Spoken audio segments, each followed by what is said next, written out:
Hi, it's Kathy, Crafty Chica, and guess what? I have my 12th book that comes out early December, and today I'm going to show you a sneak peek of one of my favorite projects, these whipped clay candles. Now this is whipped clay. It's also known as decoden. It was also on the market as collage clay. I love this stuff. It's like faux icing.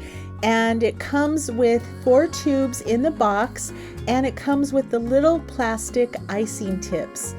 And I bought this at Michael's. I used my 40% off coupon, and it really comes in handy. So what I did was I put the little caps on each of the tubes, and then I'm making these prayer candles for Dia de Muertos for my ofrenda. So I took a prayer candle and I just started adding the whipped clay all around the front of the candle. I have a steady hand, so I was able to hold it with one hand and decorate with the other.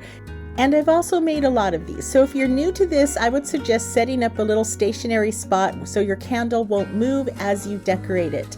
Go through all of your little odds and ends. This is the best part of it, is just creating a story with all of these.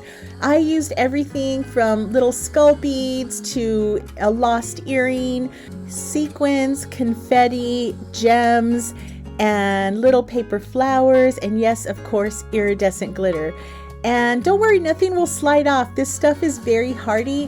When you're all finished, set it out to dry. I really feel confident I could leave it standing up to dry, but I went ahead and propped it up to dry, laying face up, and that worked out really well. When you're all done, you're going to be so proud of these. They just have so much personality, and you could use little letter beads to personalize them.